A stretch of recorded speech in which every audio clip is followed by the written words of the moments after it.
Bonjour à tous et bienvenue pour cet épisode de numéro 134 du Basket Lab, le laboratoire du jeu. Alors aujourd'hui, très simplement, on va parler des Los Angeles Lakers. Bon, donc, vous l'aurez deviné sans doute, nous sommes dans notre série des stats de la saison, le format qui nous permet un peu de prendre les stats un peu en prétexte pour faire un bilan de chaque équipe NBA de 2023, bien sûr. Et donc, à travers ces divers stats qu'on peut faire ressortir, ça nous permet d'aborder plein de petits sujets sur une équipe en particulier, un épisode, une équipe, à travers donc ces stats. Et donc, aujourd'hui, place aux Los Angeles Lakers. Et vous allez voir que, après une saison comme celle-ci, on a pas mal de stats assez intéressantes à faire ressortir. Et donc, sans plus attendre, on reçoit Baptiste sur le podcast, Baptiste aka Penny Bergkamp sur Twitter et Baptiste du podcast le Dreamcast Show. Donc, aujourd'hui, dans notre laboratoire de recherche sur le jeu, les stats de la saison des Los Angeles Lakers 2023. Bienvenue dans le Basket Lab.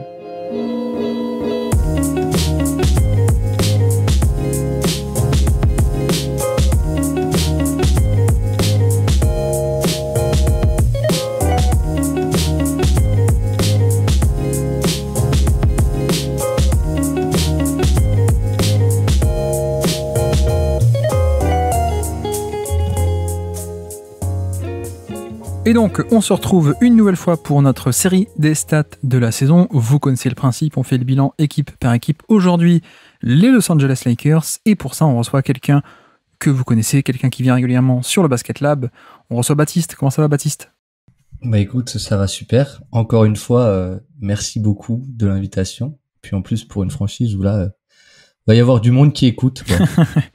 Oui, je pense effectivement. Alors Baptiste, que vous connaissez comme sur Twitter notamment, Penny Bergkamp, évidemment, du projet Le Roster aussi, hein, si je dis pas de bêtises. Tu nous en avais parlé la dernière fois.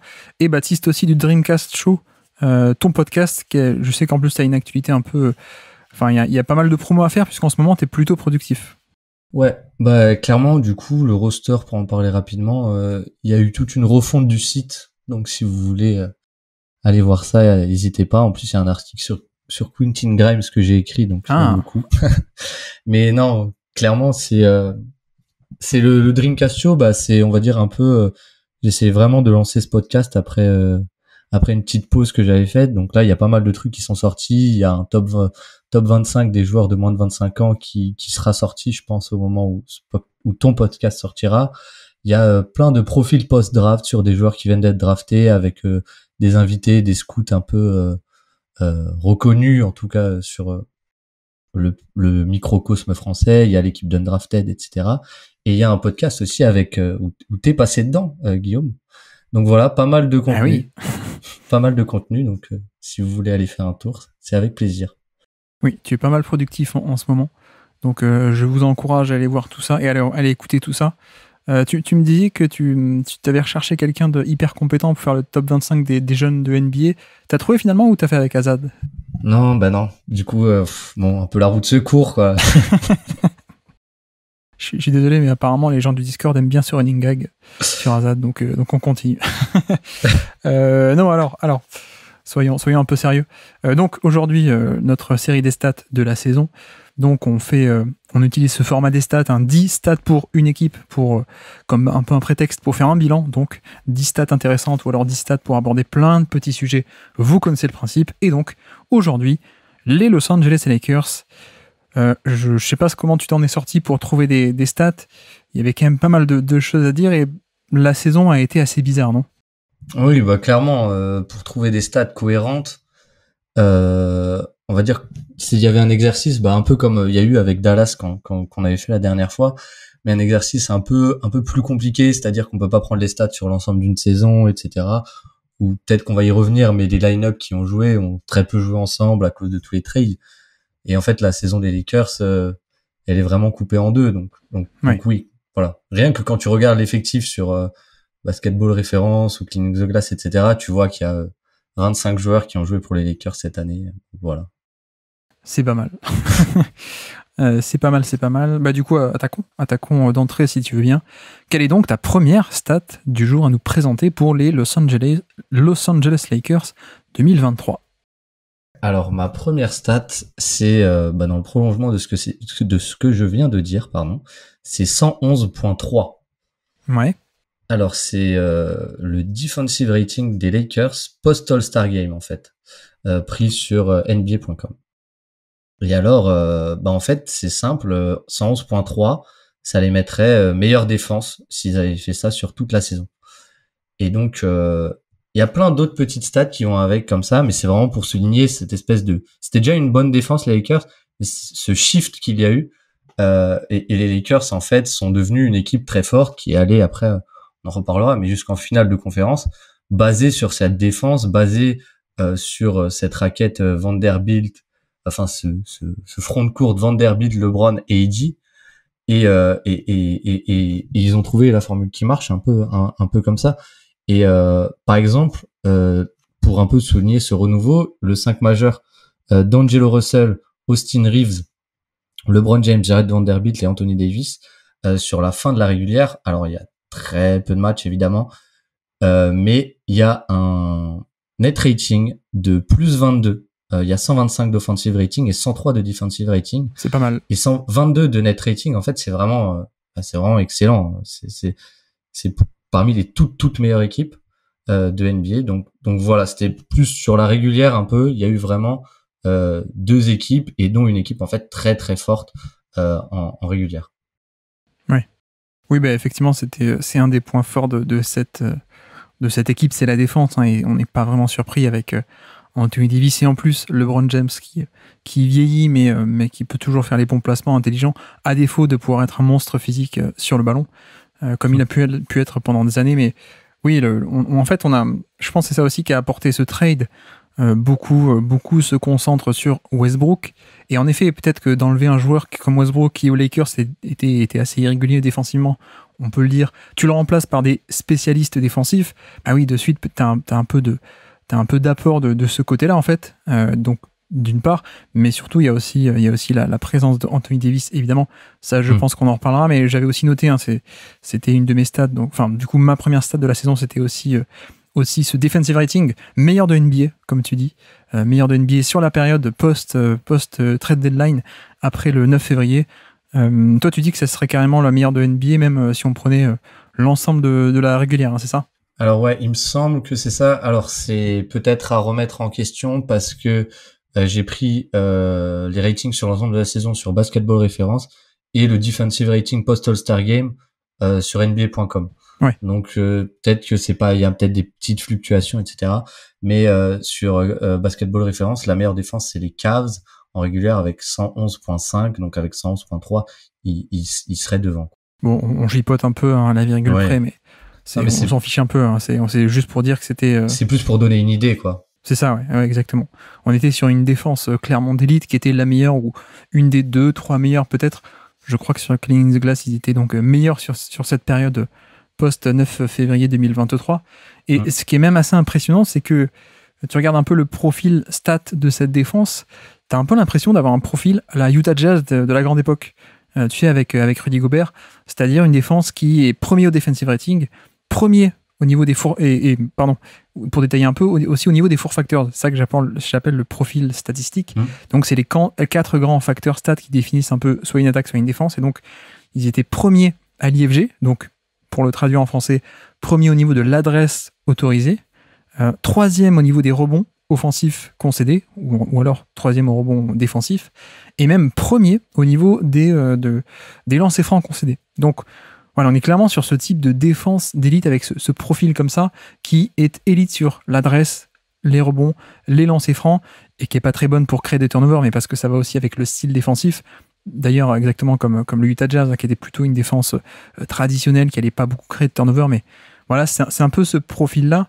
Et bon, il y a peut-être une mini nuance à apporter à tout ça, c'est que c'était sur un faible échantillon, évidemment, donc un peu à prendre avec des pincettes, surtout que la réussite adverse sur cette période-là, à 3 points, qui est toujours un aspect un peu totalement aléatoire, le 3 points sur d'aussi petits échantillons, et les adversaires shootaient à 34%, 34,2%, sachant que sur cette période, la moyenne NBA elle était plutôt autour de 36,8%, donc avec 34,2%, ils ont eu un peu de chance au niveau du shoot, mais là encore, c'est juste une petite nuance.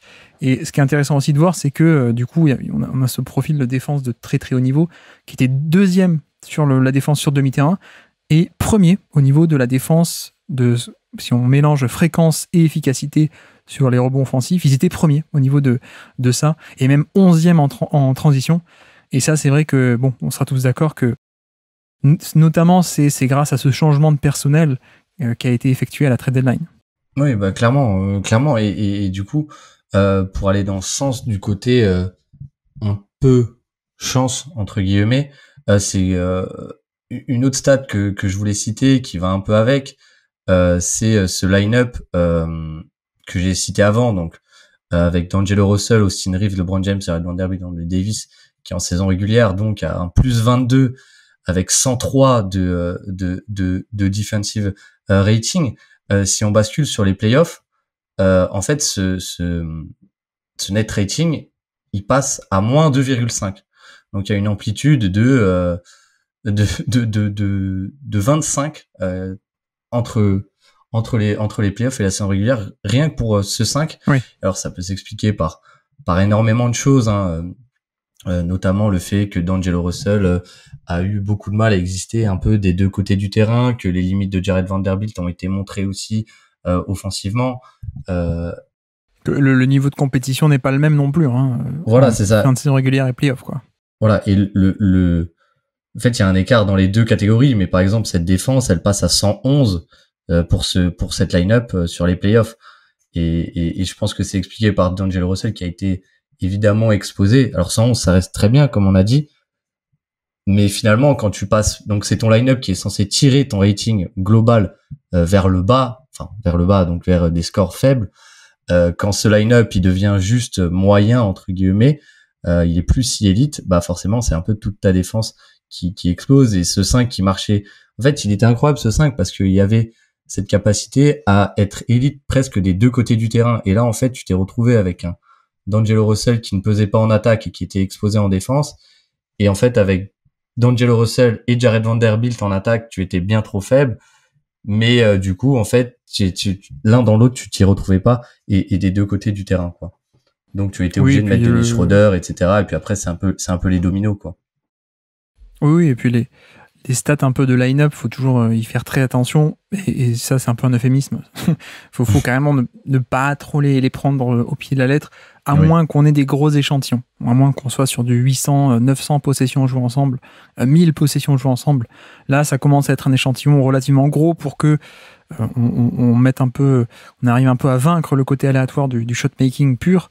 Mais c'est vrai que même au-delà des stats, on a vu que c'était un line-up qui était totalement cohérent. C'est peut-être ça aussi l'idée qu'on retient aujourd'hui, hein, et que tu viens d'expliquer. C'est cette cohérence qu'on a retrouvée sur la deuxième partie de saison, la cohérence de l'équipe qui était un peu drivée par justement ce line-up-là. Et bon, en playoff, ça a été un peu une autre histoire puisqu'il y a eu des questions de match-up et autres. Mais tu vois, bon, même en playoff, si on ressort un peu de ce line-up-là et qu'on parle des Lakers de leur globalité, la défense a encore été la grande force de cette équipe, y compris en play-off.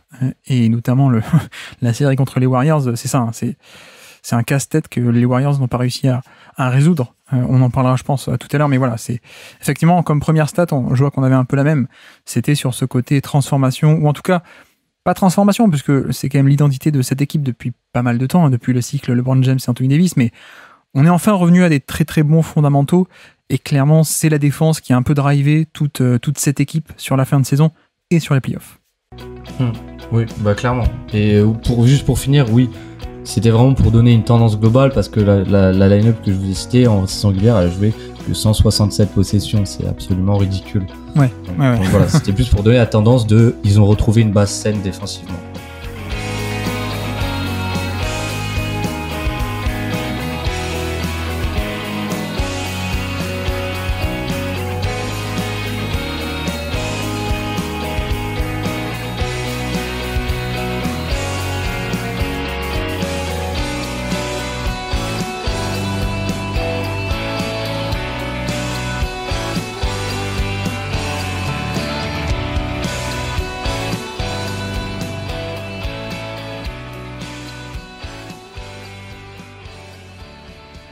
Ok. Eh bien, avançons. Quelle est donc ta deuxième stat du jour à nous présenter? Alors, celle-là, je pense que tu vas l'avoir aussi. C'est 100. C'est 100 tout rond.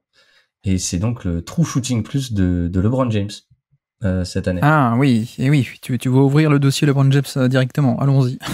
Bah, je trouve que c'est quelque chose qui a fait beaucoup parler et mine de rien, 100 c'est quand même son score le plus bas depuis sa saison rookie. Et donc mine de rien, il y a quand même un déclin qui est statistiquement, en tout cas, assez indéniable. Dans l'efficacité, c'est pas très bon. Alors il est classé comme big sur Cleaning the Glass, mais il est dans le 41e centile en termes d'efficacité. Là où c'est son plus bas centile depuis... c'est la première fois qu'il est sous le 67e centile depuis sa saison rookie quand même. Ouais, alors comme nuance, on peut dire quand même que le fait d'être classé comme big, ça l'avantage pas parce qu'il est en concurrence d'efficacité avec des Daniel Gafford ou des Nick Richards, enfin que voilà ce type de dunkers qui font que des dunks.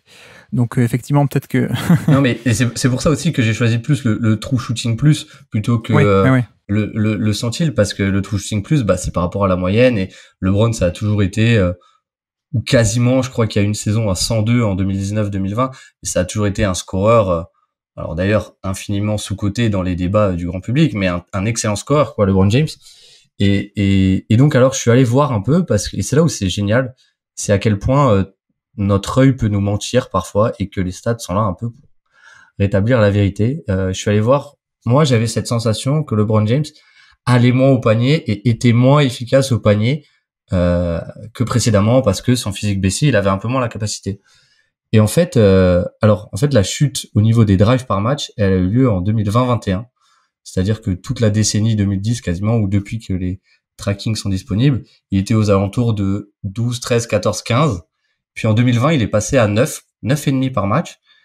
Et en fait, cette année, il est toujours à 9,5. Il est même à 9,7. Donc c'est plus que l'année dernière où il était à 8,7 par exemple. En fait, il drive tout autant qu'avant. Et donc, je me suis dit, tiens, peut-être que c'est les tirs au cercle, peut-être que où il baisse. Et en fait, pas du tout. Il est toujours à 75% sur les tirs au cercle. C'est la même efficacité que l'année dernière, la même efficacité que l'année d'avant, et même mieux que 2019 et 2020 en fait. Et donc en fait, ce déclin, il est observé plus par un pull-up à 3, plus par des fréquences en fait. Il prend plus de 3 points qu'avant. Ouais. Depuis 2 ans, il prend plus de 3 points qu'avant, ça c'est assez indéniable. Et là, cette année, il est tombé à 33% à 3 points. Il prend aussi un peu plus de mid-range. Et en fait, du coup, son efficacité, en soi, si on prend le chiffre brut, elle est à 58 de true shooting, 58.3. Il a fait pire, enfin, c'est dans ses standards, en fait. Mais je trouve que c'est aussi un bon symbole, plus que d'ouvrir le débat LeBron James, de se dire que, en fait, peut-être que LeBron aussi, il pâtit de l'augmentation moyenne de NBA, tout simplement, et que du coup, l'un dans l'autre, avec lui, sa fréquence de tir à 3 points et du coup une efficacité qui baisse, mais qui ne baisse pas drastiquement, et en même temps le niveau de la NBA qui augmente drastiquement, LeBron, le scoreur, passe de très très bon à un peu, on va dire, bon, parce que 100 de true shooting plus sur un tel usage, c'est quand même très bon, quoi. Je suis pas totalement d'accord sur le fait que ça soit juste ou en grande partie l'évolution du contexte offensif et de la moyenne qui monte et qui donc le rattraperait lui, puisque le contexte offensif évolue effectivement, mais lui en profite tout autant, je pense. Et là où tu as totalement raison, c'est sur le fait que, en vérité, c'est surtout son profil de tir qui évolue. Il prend plus de jump shots. Je sais pas ce que t'en penses, mais moi je pense aussi que ça, notamment, c'est peut-être aussi lié à son déclin physique, je pense, et un déclin qui est tout à fait logique et normal à 38, 39 ans. Et ce côté tenter plus des pull-ups, c'est toujours un peu plus facile, plutôt que d'aller insister encore et encore, où ça demande c'est un niveau d'endurance et d'énergie qui est assez phénoménal, une énergie qu'il n'a peut-être plus autant qu'avant. Donc je sais pas à quel point, je pense que ça rentre aussi un peu là-dedans, quoi, parce que bon, tu vois, il y a d'autres joueurs de type Antetokounmpo Cette année, Antetokounmpo, il est pas du tout efficace comparé à d'habitude parce qu'il est un peu plus forcé sur le pull-up. Mais pour Antetokounmpo, c'est pas une question d'âge. C'est juste que son jeu, il essaie un peu de faire évoluer son jeu. Il abuse un peu sur ses pull-ups. Ok. Mais tu vois, pour LeBron, je me dis, c'est peut-être une question d'âge. Je sais pas ce que t'en penses, ce côté. C'est pas juste, il s'est dit, bon, je vais prendre plus de pull-up, voilà, comme ça. C'est peut-être aussi du fait que quand t'es plus vieux, c'est plus facile de s'arrêter à quelques mètres du panier plutôt que d'insister encore et encore pour aller jusqu'au cercle. Ouais, mais clairement, c'était un peu l'idée aussi, c'est de se dire que, en fait, moi, l'idée que j'avais en regardant les matchs, c'était de me dire, tiens, j'ai l'impression qu'il drive moins qu'avant. Mais en fait, Oui. non, c'est pas tant, c'est drive moins qu'avant, c'est qu'il juste le reste de ses tirs et le reste de sa façon de jouer, il s'arrête beaucoup plus du coup à 3 points pour prendre des pull-ups parce que oui, c'est plus simple, ça demande moins d'énergie et je pense que LeBron là-dessus, il le sait très bien, c'est le premier conscient du fait qu'il a moins d'énergie qu'avant et il sait malgré tout que la charge offensive qu'il doit supporter est assez énorme et restera énorme et donc en fait, le seul moyen de garder cette charge offensive sans être complètement dans les rotules, dans les cordes, pardon, ou sur les rotules, mais pas dans les rotules, c'est de prendre plus de 3 points. Donc ouais, en fait, c'est plus là que ça se voit, finalement, que dans sa fréquence à driver, quoi. Oui. Non, mais effectivement, je pense qu'il y a quelque chose de ça aussi. Je sais pas à quel point est-ce que faudrait réétudier ce côté, est-ce qu'il est aussi moins sollicité sur des paniers un peu du jeu off-ball peut-être. Il est peut-être moins actif, je sais pas. Ça peut rentrer en compte. Mais tu vois, même pour aller encore plus dans ton sens, tu regardes au niveau des totaux bruts, il a un peu chuté en termes de nombre de drives. Et en fait, je pense qu'il a plus chuté que les chiffres ne l'indiquent. Et je m'explique, quand tu prends la moyenne de drive à l'époque, notamment en 2014-2015, il y avait très très peu de drive par match. Et donc je crois que le LeBron James, ça mériterait d'être vérifié en 2 clics si j'y arrive, mais LeBron en 2014 au Heat, je crois que c'est la première année des tracking, il fait 8 ou 9 drives par match, mais sauf qu'en fait c'était pas la même NBA, et donc si tu veux, il y a le fait qu'aujourd'hui on se dise, ah bah tiens, le total il descend un peu, il descend que un peu, mais en fait non, parce que si tu regardes non pas le nombre de drives total, mais le nombre de drives en fait relatif à l'année où il évolue, et relatif au contexte de jeu aussi où il évolue, en fait LeBron est passé de un des top drivers de NBA à aujourd'hui quelqu'un qui drive beaucoup moins. Donc c'est là-dessus où les totaux bruts n'indiquent pas aussi à quel point est-ce que sa fréquence d'aller au panier a baissé, parce qu'en fait il faudrait non pas prendre le total en lui-même, mais faire le ratio par rapport au nombre de drives qui se fait en NBA, qui continue d'augmenter exponentiellement, année après année. Oui, clairement, c'est un peu ce phénomène de là-dessus, ça baisse pas forcément, mais là-dessus, le nombre moyen NBA augmente drastiquement. Donc en fait, LeBron, il passe de élite à lambda presque. Enfin, pas lambda, oui. Mais... Oui, non, mais c'est un peu ça. C'est clairement ça. Donc oui, effectivement, du coup, je peux enchaîner avec ma deuxième stat du jour, qui est totalement là-dedans. Je vois que encore une fois, on est un peu aligné. Non, moi, c'est 11 du coup, parce que justement, je voulais un peu étudier le cas LeBron James, puisqu'on parlait de drive. Et c'est 11e efficacité sur drive de NBA pour LeBron James sur la période début de saison régulière jusqu'à sa blessure. Ou alors, je crois que j'ai pris autour du 10 février, il a dû faire 1 ou 2 matchs après, mais en gros, jusqu'à sa blessure. Donc 11e meilleur de NBA, avec un chiffre de 1,28 points par tir tenté sur des tirs en fin de drive. Et donc c'est 11e de NBA parmi les joueurs avec un gros volume de drive, minimum 10 par match, et c'est donc au-dessus des De'Aaron Fox, au-dessus des Anthony Edwards, au-dessus des Shai Gilgeous-Alexander en termes d'efficacité, au-dessus de Butler, de Tatum. Voilà, c'est quand même pas mal, quoi. On est juste, il y a que quelques noms de type Doncic, Lillard, etc. Les classiques qui sont au-dessus. Donc voilà, un début de saison de très bon niveau, et je m'intéresse pourquoi à l'efficacité sur drive par rapport à sa blessure, en fait. Je voulais voir à quel point est-ce que ça avait impacté ou pas, parce que visuellement j'avais un peu cette impression, et en fait il se trouve qu'après la blessure, donc je disais avant il était à 1,28 points par tir, après la blessure, fin de saison régulière et playoff, il est à 1,25, et c'est là où tu te dis en fait non, l'efficacité a pas tant changé que ça, mais par contre on en revient au point que tu as développé tout à l'heure. Effectivement, c'est surtout sur la fréquence qu'on voit que le jeu a un peu changé avant et après la blessure. Autant l'efficacité, quand il allait au panier, ça se passait toujours aussi bien, mais sa fréquence de drive a un peu baissé, c'est-à-dire que de 10 à peu près, tu l'as dit, 9,5, 10 en saison régulière, en playoff, c'était à peine 8. Donc, tu peux te dire, passer de 10 à 8, c'est une petite baisse, ok. Mais non, encore une fois, il faut la recontextualiser, ce chiffre-là. Et en fait, en vérité, toutes les stars, entre saison régulière et playoff, forcément, ils ont plus de ballons et forcément, le nombre de drives est censé augmenter. Or, là, il n'augmente pas, mais même, il baisse. Donc, ça vient aussi un peu relativiser cette petite baisse qui est en fait plus grande que ce qu'on pense. C'est un peu là-dessus qu'on voyait un peu Enfin, ça recoupe totalement aussi avec, je sais pas ce que tu en penses, tu vas me dire, mais ça recoupe totalement à ce qu'on voyait en match, et notamment, moi, je pense à la série contre Denver, où en fait, oui, Denver a réussi des choses défensivement. On l'a longuement développé ici sur ce podcast ou sur Twitch. Mais pour moi, à chaque fois que le vrai LeBron James apparaissait, il y avait des drives sur lesquels la défense de pick and roll de Denver et de Jokic ne pouvait absolument rien. Et le problème pour moi, c'était... On pouvait faire des louanges à cette défense de Denver, mais le fait est que 3, 4 fois par match, 5 fois parfois, on voyait le vrai LeBron, le LeBron qui est capable de driver jusqu'au panier et de punir le surdrop, le Jokic surdrop sur pick and roll. Et là, il y a rien que Denver pouvait faire. Et je dis ça parce que c'est pas tant l'efficacité, donc c'est le fait que, en fait, on le voyait moins actif, on le voyait moins prendre des responsabilités. Et ça, je suis à peu près sûr et prêt à mettre ma main à couper que c'était une question de blessure. C'est pas juste l'âge.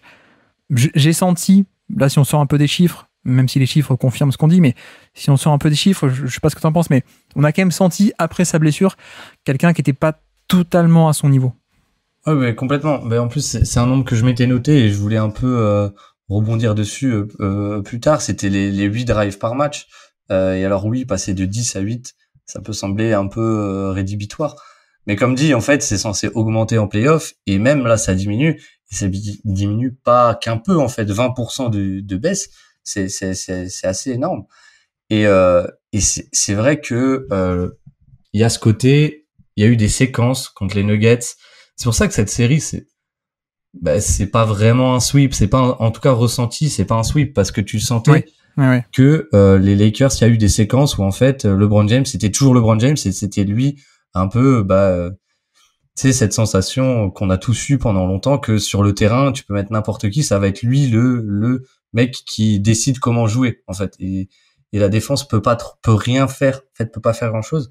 Et il y a eu ces séquences où en fait cette défense de Denver qui a pas été trop testée au final sur l'ensemble de la campagne, il y a eu cette séquence où en fait LeBron il martyrisait Jokic sur du drop un peu dans plein d'aspects différents, j'ai envie de dire, mais où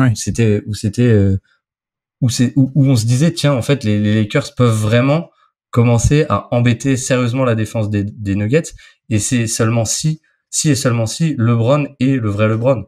Et donc après, à quel point cette blessure, alors c'est sans doute dû à la blessure, mais à quel point cette blessure avec l'âge, elle va continuer à gêner ou elle va partir ou rester, ça c'est mine de rien un gros enjeu de l'année prochaine des Lakers en fait. Mais oui, je pense que, encore une fois, on peut quand même légèrement nuancer un peu nuancer. Ça va pas plaire aux fans de Denver forcément, mais c'est pas pour dire que le titre n'est pas mérité, mais on a bien longuement explicité dans le bilan des finales qu'on a fait en podcast à quel point peut-être la question des profils des attaques en face a aussi bien aidé. Certes, la défense de Denver a été très bonne sur ce qu'elle a fait, mais elle n'a pas été totalement testée, et notamment leur faiblesse qui est de faire face à des porteurs de balles d'élite n'a pas totalement été testée, et je trouve que l'équipe qui les a le plus embêtés là-dessus, ça n'a pas été Miami, ça a été les Lakers, assez clairement. Et moi, ma frustration, alors comme tu dis, c'est pas un vrai sweep parce que on a sur 4 matchs, on en a 3 qui sont très très très disputés, qui tombent un peu au niveau de je vais pas dire de la chance, mais un peu dans le money time, ça tombe côté Denver, mais tout comme d'ailleurs dans la bulle, c'était plutôt des matchs serrés qui étaient tombés côté Lakers. Mais bref, donc c'était une série beaucoup plus disputée que ce que le score pouvait refléter. Et surtout, je trouve que le LeBron qui parfois prenait les choses en main, c'est ce qui a fait le plus de mal à cette défense de Denver. Et malgré tout ce qu'on peut dire de très bien, ce qu'ils ont fait effectivement pour protéger Jokic et même Jokic lui-même, on voyait que face à un vrai LeBron qui déboulait à fond la caisse dans la raquette, qui attaquait le drop de Jokic, Mais en fait, il y avait rien à faire, quoi. Il y avait rien à faire, et la frustration quand on était fan des Lakers, enfin, je suis pas fan des Lakers, mais si on est fan des Lakers, oh, le lapsus. La frustration, en plus, moi, ancien fan de Boston, moi, donc pour vous dire à quel point je suis un mercenaire. Non, mais la frustration des fans des Lakers, sans doute, c'était de se dire, mais punaise, quoi, pourquoi on l'a pas plus que 3, 4, 5 fois par match, ce côté LeBron sur pick and roll qui va driver face au drop, ou alors du coup quand la défense de Denver s'adaptait, le passing de LeBron pouvait se débloquer. Voilà, clairement pour moi je mets un peu ça sur le dos des blessures, parce que en vérité les Lakers n'étaient quand même pas si loin que ça sur cette série, et je pense qu'avec un LeBron en bonne santé, il y avait peut-être moyen d'aller chercher la série, ou en tout cas de disputer plus de matchs, quoi.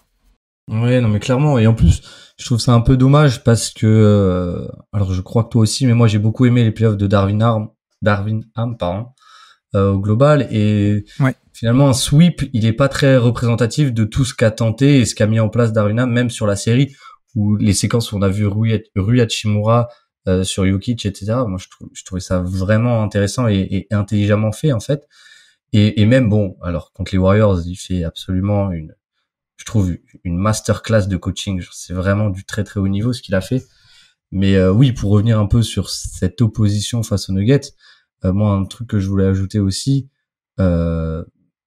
c'est qu'un des joueurs à titre individuel, pas équipe, mais joueurs qui les a le plus embêtés, avec du coup LeBron par séquence et Devin Booker qui était sur une autre planète, qui shootait à 80% sur des pull-ups, en fait c'est Anthony Edwards. Et Anthony Edwards, il faisait un peu ce que tu as décrit, c'est-à-dire que on a vu son nombre de drives, mais vraiment augmenter drastiquement quand il a joué les Nuggets, et il a fait beaucoup de mal au drop des Nuggets. Et donc il y a ce côté un peu, finalement, ils ont pas vraiment rencontré d'adversaires qui ont été capables de les mettre à mal, ne serait-ce que théoriquement. Ouais.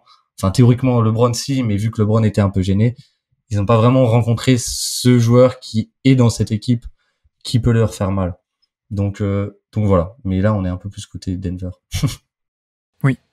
Oui, mais heureusement, on pourra pas me taxer d'être un hater de Jokic ou de Denver. Donc ça va.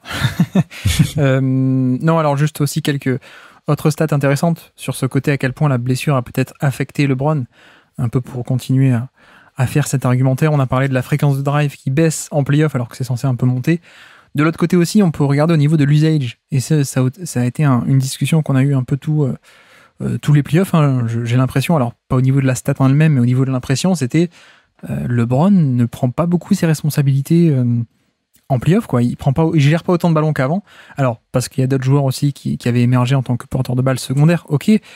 Mais tu vois, par exemple, en saison régulière, il était à 34% d'usage, 34% de volume de responsabilité, 34% d'actions terminées par LeBron James, hein, pour redéfinir le volume. C'est tombé à 27 en playoff. Et surtout, quand on détaille match après match, sur ces 17 matchs de playoff, il n'y a que 6 fois où il a dépassé la barre des 30% d'usage. Que 6 fois sur 17. Et même, bon, si on remonte à 31%, il n'y en a qu'une fois sur 17. Donc, vraiment pas des playoffs où il a eu beaucoup de responsabilités. Là encore, à mon avis, parce qu'il y avait la blessure derrière, à mon sens. Et pour comparer, hein, si vous voulez comparer avec un LeBron en forme, si on prend notamment le run de playoff en 2020, du coup, on exclut un peu la finale pour comparer un nombre de matchs similaires. Du coup, les 3 premiers tours jusqu'en finale de conférence, en 2020, dans la bulle, 15 matchs, contre 17 cette année. Et sur les 15 matchs de la bulle jusqu'en finale de conf, il y en avait 14 où il était au-dessus de 30% d'usage. 14 sur 15, contre comparé là, cette année, à peine 6 sur 17. Donc voilà, à quel point est-ce que c'est une question d'âge aussi, à quel point est-ce que c'est une question de blessure.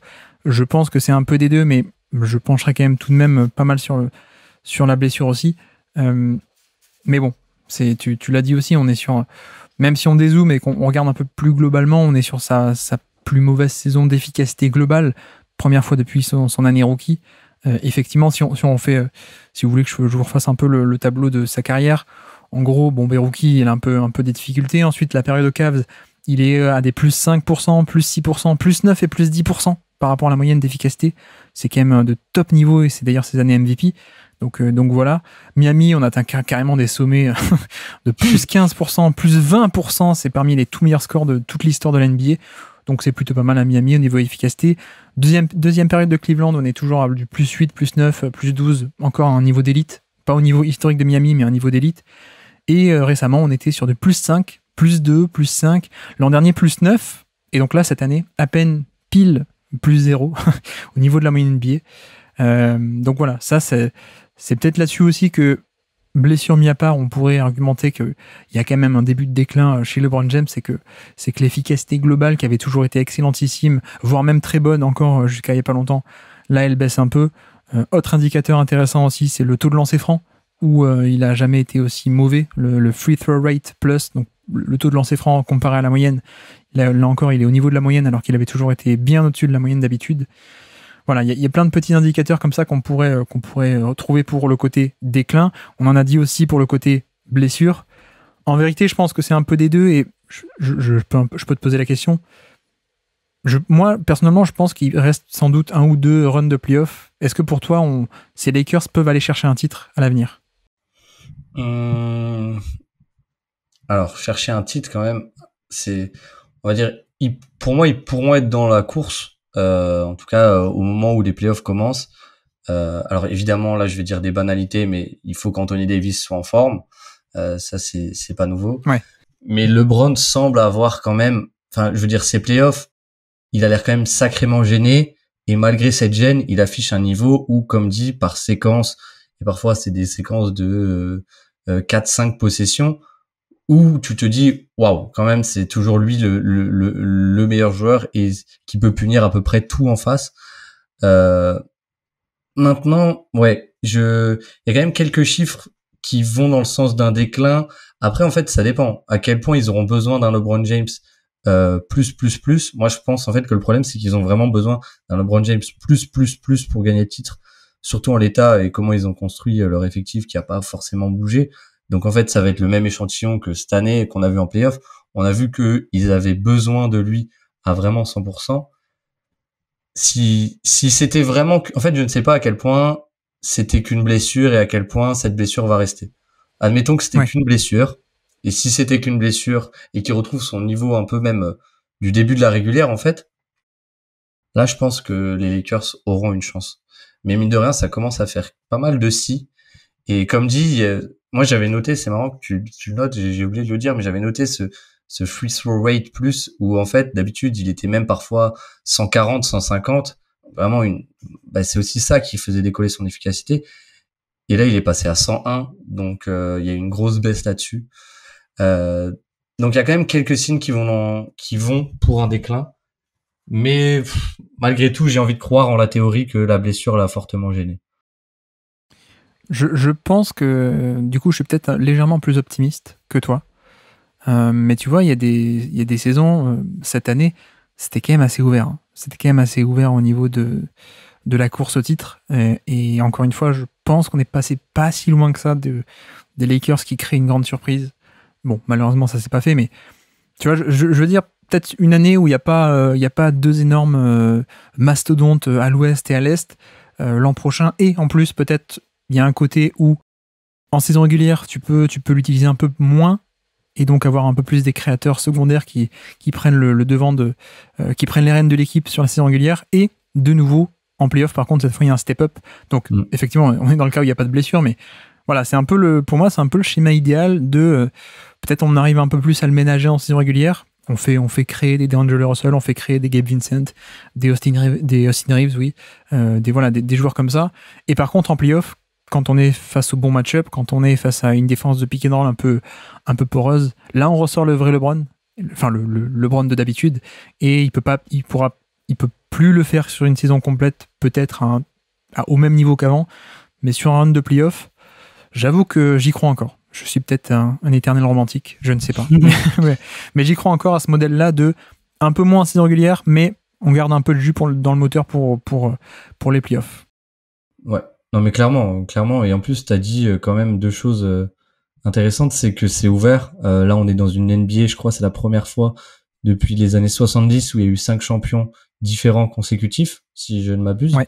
Ouais. Donc c'est vraiment pour vous dire à quel point c'est ouvert et l'année prochaine on n'a pas d'immenses favoris qui se dégagent et dans ce côté où les Lakers semblent aller dans ce que t'as dit on va le ménager en régulière et ils ont ramené énormément de joueurs capables d'être des ball-handlers ponctuels, voire un peu plus, avec du coup ils ont re-signé Austin Reeves, Gabe Vincent, D'Angelo Russell est revenu, ils ont même drafté alors moi je m'attendais pas à ce qu'ils gardent leur pick, ils ont drafté du coup Jalen Uchifino qui est aussi un meneur de jeu, Donc ça va vraiment dans ce sens on sent qu'il y a une fenêtre de tir. Il faut qu'on le maximise, et pour la maximiser, il faut qu'on ait un LeBron au top, donc on va le ménager en régulier.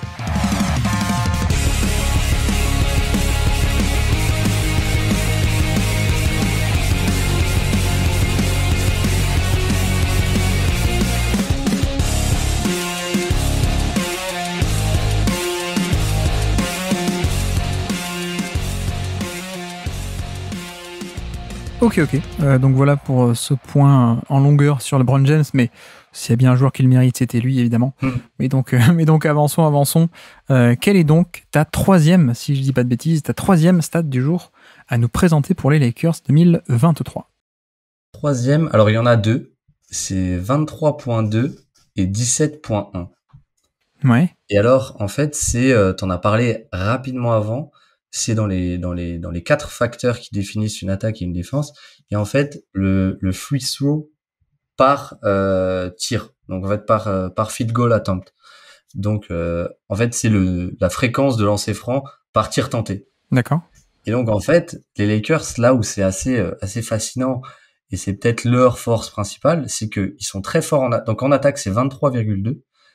Donc quasiment un tir sur 4, ils ont des lancers francs. Donc c'est deuxième meilleur de NBA.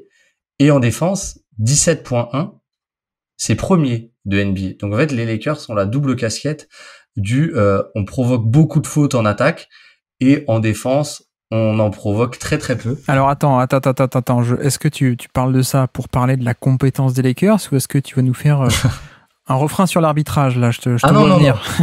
Non, attention. Moi, c'est un mais je plaisante. C'est de ne pas parler d'arbitrage. C'était plus quelque chose un peu que je trouve de fascinant, et que je trouve en fait, oui, alors je sais plus si tu te souviens, oui, il y a eu ce screen qui est sorti cet extrait qui est sorti des Lakers qui avait un différentiel de lancer franc provoqué avec le deuxième des playoffs, tout à fait hallucinant. Mais en fait, moi, je trouve que, mine de rien, leur effectif, il est construit de la sorte que ce soit une équipe qui soit dans ce style-là. C'est-à-dire que LeBron James reste un très bon provoqueur de lancer franc. Puis surtout, en fait, Austin Reeves en est le meilleur symbole. Et je voulais un peu aussi parler de Austin Reeves avec ce chiffre. C'est que Austin Reeves fait partie du 100e centile pour les shooting fall shooting fall percentage. Ouais. Donc on redit un shooting fall percentage, c'est les fautes provoquées non pas en général, mais pendant une tentative de tir. Voilà. Et il fait partie du 100e centile, donc à son poste, avec 20,7. Et c'est absolument, mais c'est démentiel. Oui. Et donc en fait, alors c'est un peu aussi, ce chiffre, il est sur l'ensemble de la saison, et comme dit, il y a eu Westbrook au début de saison, etc.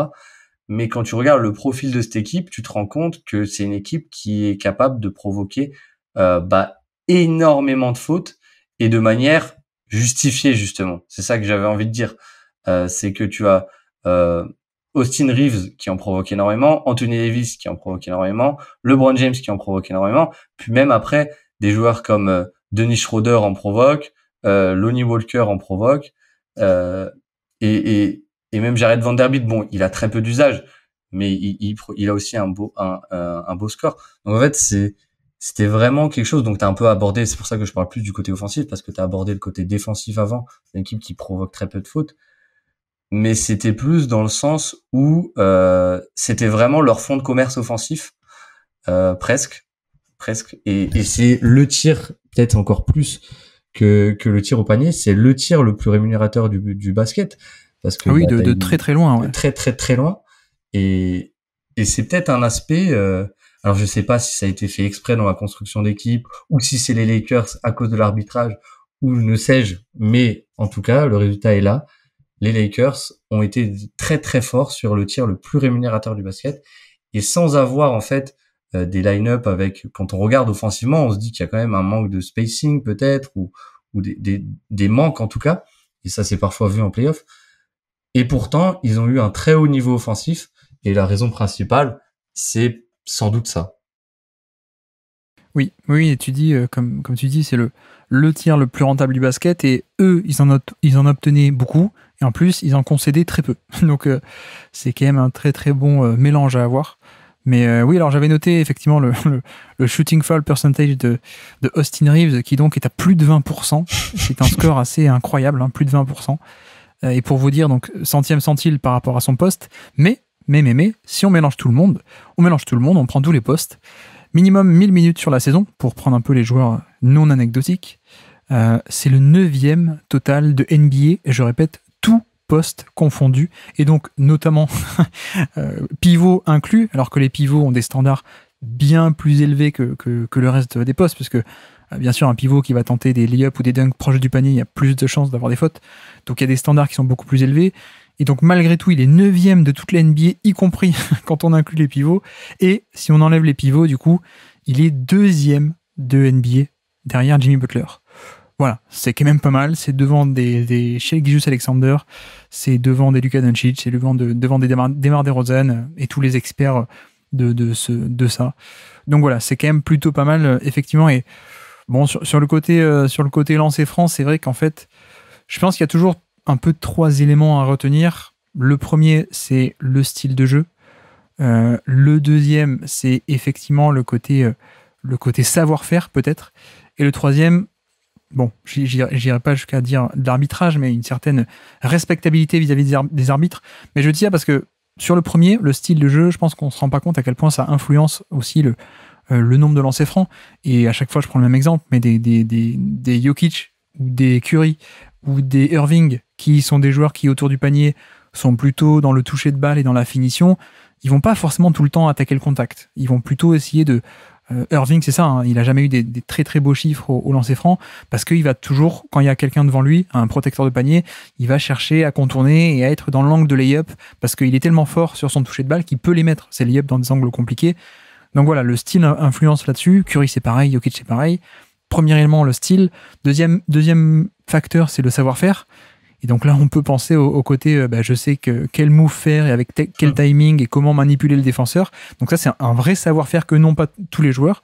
Et puis le troisième, c'est aussi effectivement peut-être un côté de respectabilité ou par rapport aux arbitres. Mais bon, celui-là, on le met un peu de côté. Et effectivement, si on mélange tout ça, on a eu affaire cette année, c'est ce que tu nous dis aussi, à une équipe qui, mine de rien, avait une majorité de joueurs qui étaient très bons dans un peu tous ces domaines et qui du coup l'équipe avait un profil de manière générale qui était très orienté lancer franc, ce qui a quand même plutôt aidé, quoi. Oui, clairement. Je trouve qu'il y a, tu vois, typiquement dans le style Austin Reeves, c'est pas le joueur où on se dirait il va être dans le 100e centile à son poste, mais il y a un savoir-faire. Enfin, c'est bizarre pour un joueur dans sa 2e saison seulement, mais il y a un vrai savoir-faire de quel geste faire à quel moment pour mettre à mal son défenseur. C'est la petite feinte, tu sais, à mi-distance où il fait semblant de prendre le tir et le défenseur saute et du coup il rentre dedans. Ça, il est déjà expert là-dessus, quoi.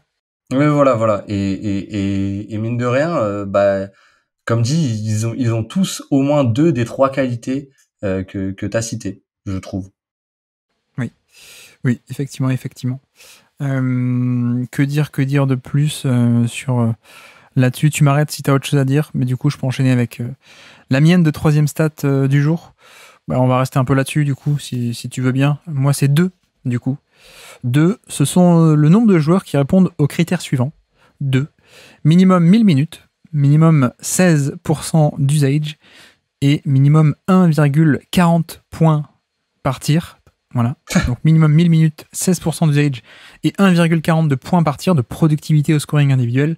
Seulement 2 joueurs en NBA en 2023 répondent à ces critères. Un certain Nikola Jokic, triple MVP, et un certain Austin Reeves, qui donc se retrouve quand même en plutôt bonne compagnie, notre ami Austin Reeves. Mais c'est vrai que bon, je voulais aussi en profiter, me servir de ça comme un prétexte pour parler d'Austin Reeves. On va le faire, mais bon, avant sur la stat en elle-même, attention peut-être au côté petit échantillon, pardon, pas petit échantillon, mais petit usage, bien sûr. C'est pas pareil de faire un tel score quand on est Austin Reeves à 16% d'usage que d'autres qui sont peut-être légèrement moins efficaces, mais à 30% d'usage, évidemment. Mais donc pour vous dire, hein, en termes de, si on parle non pas en termes de points par tir, mais qu'on le compare à la moyenne, donc le True Shooting Plus, on est à plus 18% par rapport à la moyenne. Et dans le détail, 80% d'efficacité au panier. Ok. 48% à mi-distance, ok, largement au-dessus de la moyenne aussi, et 41% à 3 points, génial. Voilà comment est-ce qu'on explique ce côté Austin Reeves est en fait aussi efficace que Nikola Jokic, et il n'y a que lui en fait. Ouais, non, mais clairement. Et bah, c'est marrant parce que j'avais noté plein de chiffres sur Austin Reeves et parce que je voulais en parler. Et en fait, j'ai regardé un peu et en fait, bah, comme t'as déjà cité, en fait, tous ces stats sont élites. C'est-à-dire qu'il est très fort. Il est très bon, en fait, quasiment partout offensivement. Et en fait, même par exemple, on pourrait dire, OK, c'est un scoreur unique. Enfin, comment dire, pas unique, mais, j'ai pas le mot, mais c'est uniquement un scoreur, pardon. Mais même en fait, quand tu regardes l'assist par usage, en fait, il y a 0,94 et tu te rends compte que c'est un joueur qui est capable de créer, qui est capable de se créer son tir, de créer pour les autres, en tant que, pour l'instant, pour l'angler secondaire, encore que, on l'a vu, euh, capable d'être même un peu plus par séquence quand l'usage de LeBron James baissait, on a vu que c'était parfois Austin Reeves qui prenait ses responsabilités, etc. Et c'est vraiment, il y a ce côté un peu bizarre avec Austin Reeves en fait, tout le monde a envie de dire oui, mais c'est un peu, il joue aux Lakers, il est surcoté par les médias. Et en fait, j'ai envie de dire qu'il est presque sous-coté parce que tellement il est incroyable dans tout ce qu'il fait. Et la preuve étant le contrat qu'il a signé. On en parlait un peu avant de tourner, mais voilà. Et une stat qui résume bien ça, c'est qu'en fait, il a un on-off de plus 8,8. C'est tout simplement énorme. C'est vraiment énorme. Donc voilà. C'est intéressant ce que tu dis parce que, bon, pour rappeler le fameux ratio, le assist par usage, en gros, on fait un ratio, on regarde à quel point est-ce que le joueur est orienté sur son nombre de ballons, orienté passing ou scoring ou un peu entre les deux.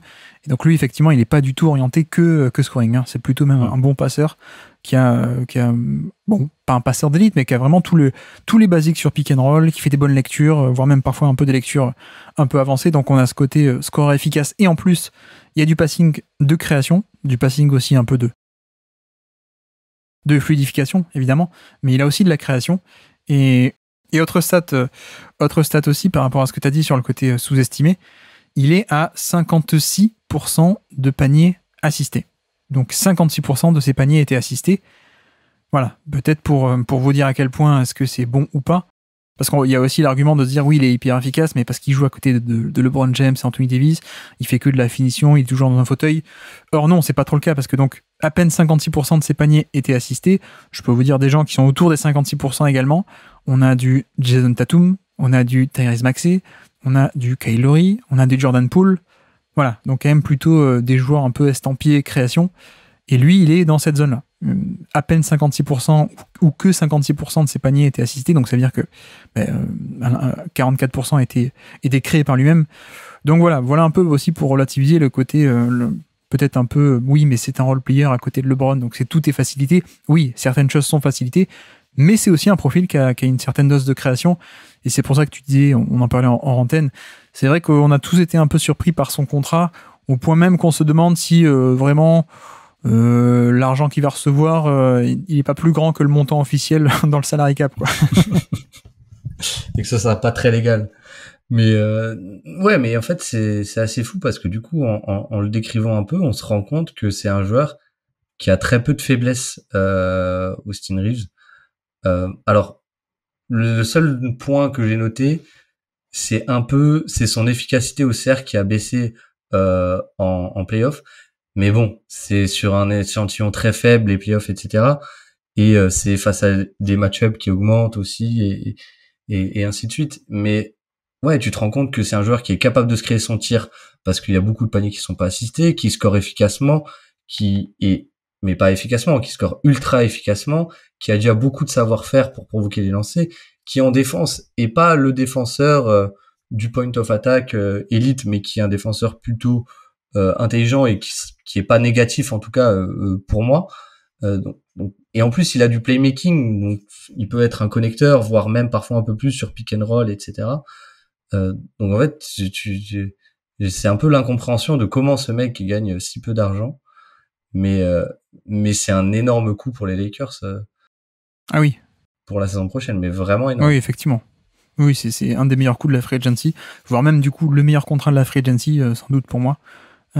Et puis, peut-être pour expliquer aussi, alors, bon, moi je l'avais sélectionné un peu dans ma All-Hipster Team de la saison, les joueurs sur qui je pariais. Je pense que j'ai plutôt bien réussi, enfin le pari s'est révélé gagnant pour Austin Reeves, mais pour expliquer un peu pourquoi est-ce qu'il n'a pas été drafté, alors que on présente là un joueur absolument fantastique. Il y a tout de même un point clé, bon, au-delà du côté athlétique et forcément à la draft, quand t'es pas ultra athlétique avec les standards un peu habituels d'explosivité, de longueur de bras, etc. Ça plaît un peu moins, bien sûr. Donc au-delà de ça, l'autre point clé, ça a été le shoot, évidemment. Parce que là, on a dit 41% à 3 points, c'est absolument génial. Mais tu vois, l'an dernier, il était à 33%. Et si on remonte encore avant, en NCAA, 34% en carrière. Et encore, je me demande même à quel point c'est significatif, parce que si on prend seulement ces 2 dernières années de fac, il était à 26 et 30% d'efficacité au panier. Donc voilà, on avait un joueur qui était intelligent, mais assez peu athlétique, donc des doutes pour être un top driver en NBA, et surtout, le shoot ne rentrait pas. Donc vu que ça bloquait un peu de ce côté-là, ça explique aussi un peu pourquoi est-ce qu'il n'a pas été drafté, pourquoi voilà, il sort un peu de nulle part. Et donc la vraie révélation pour moi cette année, c'est le shoot. Et autant on pourrait en arriver à se poser la question, mais finalement est-ce que c'est pas une surchauffe? Mais je crois que non. Je crois que non. Tous les signes vont dans le sens que non. Hein. Déjà, du coup, il y a 40%, mais surtout, en fait, il y a 86% au lancer franc. Il y a un gros échantillon à 3 points. Il y a plus de 3 tentatives par match. Donc l'un dans l'autre, en fait, c'est les deux facteurs un peu principaux enfin les trois, on va dire, c'est le pourcentage brut à 3 points pour moi que je regarde, le nombre de tentatives par match, parce que si tu fais ça sur 0,5 tentatives ou quoi, et après le pourcentage au lancer franc qui sont en général corrélés, puisque c'est deux gestes un petit peu pareils de vraiment shoot, coordination, etc. Et en plus, comme dit, il y a ce côté aussi des tirs non assistés, il n'y a pas que des tirs assistés. Alors j'ai pas le pourcentage de tirs assistés à 3 points, mais voilà. Non, mais effectivement. Je vois que tu finis magnifiquement mes phrases. Non, c'est exactement ça. C'est l'indicateur de lancer franc qui aussi indique un très bon toucher de balle aussi. Un toucher de balle qu'on peut recouper dans le match et sur des drives et sur des flotteurs. Donc ça, c'est plutôt rassurant. La diversité de tirs aussi est assez rassurante. Le fait que voilà, c'est pas juste un mec qui fait une saison en surchauffe, en catch and shoot dans un fauteuil et ensuite ça redescend. Non, là on a un mec qui tente pas mal de pull-up dans la mi-distance, à 3 points, etc. Le fait de tenter, le fait d'avoir un registre de tir aussi diversifié, ça recoupe aussi sur le fait que voilà, c'est pas une surchauffe qui sort de nulle part, quoi. Donc on a un peu tous ces éléments-là, et effectivement, maintenant que le shoot est là et que le shoot clique, comme tu dis, bah oui, le profil est totalement très très intéressant. Et si on doit lier le côté l'indicateur de lancer franc aux 3 points, quelqu'un qui shoot à 41% en étant en carrière en NBA au lancer franc à 85% sur plus de 380 tentatives, donc un plutôt bon échantillon, ben oui, en fait ça colle totalement, hein. Ça colle totalement. Alors peut-être que l'an prochain il sera à 38, 39, 37%. Bon, ça sera quand même bon, ce sera quand même largement suffisant. Mais voilà, l'indicateur de lancer franc et le pourcentage à 3 points, il n'y a pas d'incohérence, c'est même plutôt sur la même longueur d'onde. Donc effectivement, on a un joueur qui vient de signer un très beau contrat, qui est un porteur de balle tertiaire ou secondaire même parfois, et en plus quand il n'a pas la balle, peut être excellent pour apporter du spacing pour LeBron James et pour Anthony Davis, qui défend aussi très bien, même si pas toujours de manière élite face au ballon, mais qui est un bon défenseur intelligent et positionnel. Voilà, que demander de plus, quoi. C'est quelqu'un qui fait partie d'une rotation de playoff pour aller très loin, et que les Lakers sont sortis de nulle part, et c'est un bel exemple de valeur créée à partir de rien. Clairement, et que demander plus, je pense qu'il aurait pu demander 20 millions en plus, mais bon, comme dit, ce n'est pas le débat du jour. Il aurait pu demander les 20 millions de Dillon Brooks, mais ce n'est pas le débat du jour, effectivement.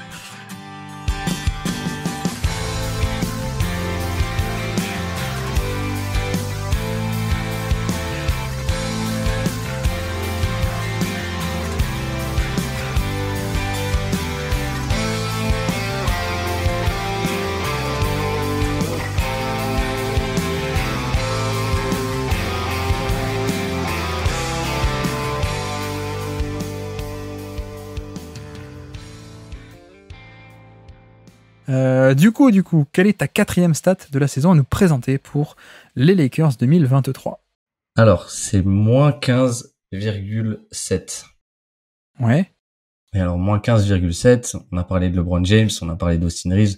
Il y a quand même un joueur qui a été central dans ces Lakers, c'est Anthony Davis. Et alors, c'est tout simplement la différence qu'il inflige à ses adversaires, non pas à moins de 6 pieds, donc au tir au panier, mais à moins de 10 pieds. Donc, c'est un peu plus que juste sous le panier. Et moins 15,7, c'est absolument, mais c'est colossal. Et en fait, j'ai voulu prendre ce 10 pieds parce que ça montre aussi cette capacité que AD a à venir un peu, par exemple, il a beaucoup, je trouve, gêné Stephen Curry dans cette zone. Bon, c'était un peu plus haut sur le terrain, mais il a une capacité à protéger sa raquette et en fait plus que sa raquette. Et c'est ça, je trouve, qui fait un peu toute la valeur de ce joueur. C'est que, enfin, défensivement en tout cas, c'est qu'il est capable de défendre son cercle de façon élite, mais souvent le revers de la médaille, avec des joueurs comme, je sais pas, Brook Lopez, Walker Kessler, etc., même Rudy Gobert, c'est des joueurs qui en fait ont très peu qui apportent très peu de flexibilité et qui sont dans un seul registre. Et Anthony Davis, c'est pas du tout le cas. Et en fait, c'est vraiment, on s'en est rendu compte. Il y a eu cette phrase c'est le meilleur défenseur quand il est sur 2 jambes. En fait, c'est dur de ne pas le penser et surtout après, comme dit, sa série face aux Warriors où il a été, son duo avec Vanderbilt a été stratosphérique défensivement. Oui, effectivement. Je crois que c'est... Alors peut-être maintenant on commence à être loin dans sa carrière. Il y a peut-être effectivement des jeunes qui ont accroché à la NBA après qu'il ait été drafté. Mais il faut se souvenir qu'à l'époque, c'était un véritable phénomène. Et notamment pour ça, pour la défense, Anthony Davis, le prospect, était une anomalie. Et c'est là-dessus où ça allait être un peu le défenseur de l'ère moderne. Parce qu'il alliait un peu le meilleur des deux mondes, c'est-à-dire la mobilité, mais aussi le côté un peu traditionnel de domination intérieure. Et donc voilà, c'était un peu le meilleur des deux mondes. Et le regret qu'on peut toujours avoir sur sa carrière, c'est que c'est des irrégularités finalement. Irrégularités de niveau, mais surtout peut-être de blessures, qui fait qu'on n'a pas toujours eu ce défenseur générationnel. Mais en fait, quand il est sur pied, effectivement, c'est un défenseur générationnel. Et toute la série des Warriors, c'est exactement ça. C'est-à-dire qu'aucun autre pivot n'aurait pu poser plus de problèmes à l'attaque de Golden State, à mon avis, parce que c'était un casse-tête pour le positionnement d'Anthony Davis, en fait. C'était une bataille stratégique pour où va être Anthony Davis. Et donc les Lakers essayaient de le placer proche du panier. Les Warriors essayaient de l'attirer loin sur pick and roll pour ensuite libérer derrière. Ou alors l'inverse parfois. Le but c'était de faire des pick and roll mais de ne pas concerner Anthony Davis. Enfin, voilà, il y avait toute une bataille stratégique là entre Warriors et Lakers. Et il a été absolument la clé de voûte de cette défense et la clé même plus généralement, la clé de cette série. C'est cette polyvalence, comme tu dis, qui va au-delà de simplement une domination proche du panier. C'est qu'il peut absolument tout faire et que quand sur cette série, ou même comme ailleurs, mais quand on lui demandait de switcher, il pouvait. Quand on lui demandait d'aller beaucoup plus haut pour faire des trappes, des prises à 2 sur Stephen Curry, il pouvait. Quand il fallait seulement monter un peu haut et faire du edge pour ensuite être en position de vite revenir derrière, il pouvait aussi. Voilà, Anthony Davis peut absolument tout faire. C'est toujours dommage qu'on ne l'ait pas sur des gros échantillons ou sur des années consécutives. Mais quand on l'a, c'est magnifique, quoi. Non, mais clairement. Et pour vous dire, en fait, c'est un super défenseur donc d'arceau. Et pour un peu aller dans le sens ce n'est pas qu'un défenseur d'arceau, parce qu'en fait, il est capable, par sa seule présence, il baisse la fréquence de ses tirs adverses, des tirs adverses au panier de 2%. Et ça peut paraître un peu rédhibitoire, mais c'est aussi un signe qui va dans le sens où en fait, Anthony Davis peut tout faire. Anthony Davis a tout fait. Anthony Davis et on s'est rendu compte qu'au final, la vraie valeur, c'était peut-être d'essayer. Il y a eu toute une bataille de essayer de le sortir de ce drop, etc. Mais en fait, c'était pas un drop classique où il restait complètement dans la raquette parce qu'Anthony Davis est capable de faire un peu plus. Et ouais, on va se retourner à la fin de sa carrière et se dire que il aura sans doute jamais eu de depoy et on va se dire mais comment c'est possible quand on se rappellera typiquement ce run de playoff ou juste le joueur qu'il était en fait et le joueur qu'il est aujourd'hui, parce que là je me projette pour dans quelques années, mais c'est vraiment un défenseur exceptionnel et ces playoffs ont un peu remis l'église au centre du village, pardon. Oui, tout à fait, tout à fait. Mais c'est peut-être aussi, je pense que c'est peut-être aussi pour ça qu'il y a autant de frustration quand il n'est pas bon ou qu'il est blessé. Hein. Enfin, c'est proportionné en fait. Hein. Il y a autant de déception qu'il y a d'attente par rapport à son niveau, parce qu'on sait qu'il est tellement fort quand il est pas blessé que quand il est un peu plus irrégulier, bah oui, on est un peu frustré. Je pense que ça explique un peu ça, mais voilà, t'en as parlé.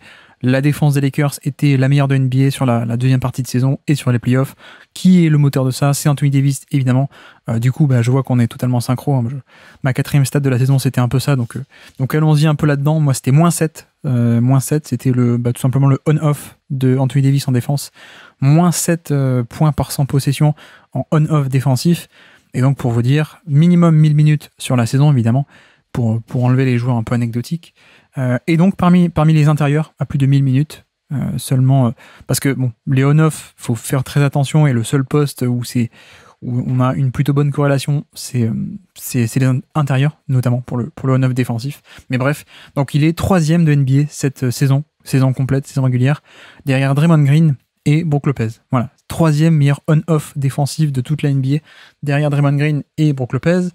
Après, c'est vrai que la nuance, ou en tout cas le truc avec les on-off, c'est que c'est un différentiel. Et donc, le défaut, c'est que c'est toujours même affecté par quel est le niveau de ton backup. Si tu as un backup très bon, ton on-off, ton différentiel, il va pas être grand. Alors que si tu as un backup qui est très très nul, ton on-off, il va être très très grand. Donc voilà, ça ne reflète pas totalement, ça peut ne pas totalement refléter le niveau, parce que ça dépend aussi du contexte. Bref, et donc la solution, c'est de recouper avec une autre stat qui est non pas le on-off qui est un différentiel, mais quelle est la stat on-court, c'est-à-dire à quel point l'équipe performe quand le joueur est sur le terrain. Donc pas un différentiel, mais le niveau de performance quand lui est sur le terrain.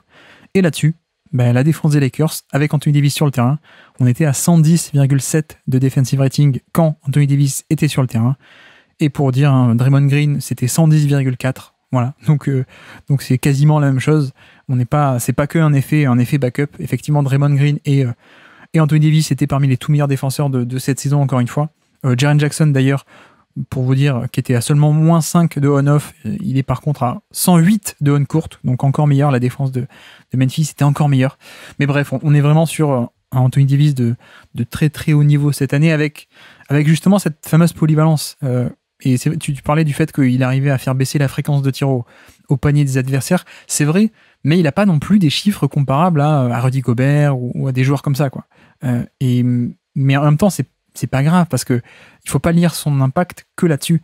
Et notamment, si on regarde au niveau de tous les autres facteurs statistiques défensifs des Lakers, en fait, il a un impact partout. C'est-à-dire que quand il est sur le terrain, l'adresse autorisée de manière globale est moins bonne, le nombre de rebonds offensifs autorisés est moins bon, et surtout, le nombre de lancers francs autorisés est beaucoup moins bon.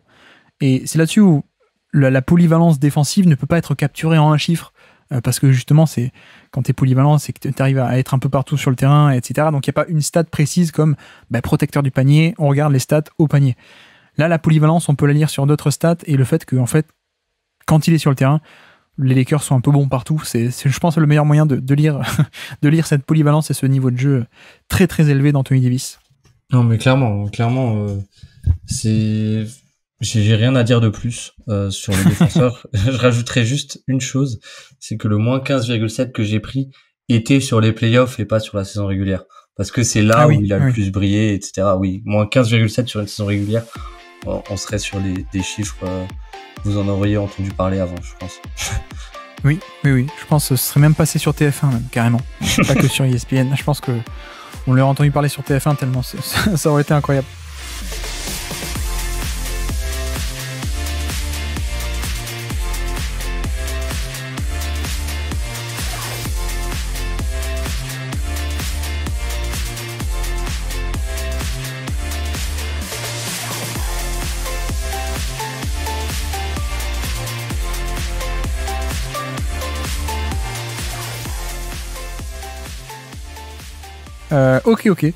Ok, eh bien avançons, terminons. On est déjà à la 5e stade de la saison, si je ne dis pas de bêtises. Quelle est ta 5e stade de la saison 2023 des Los Angeles Lakers?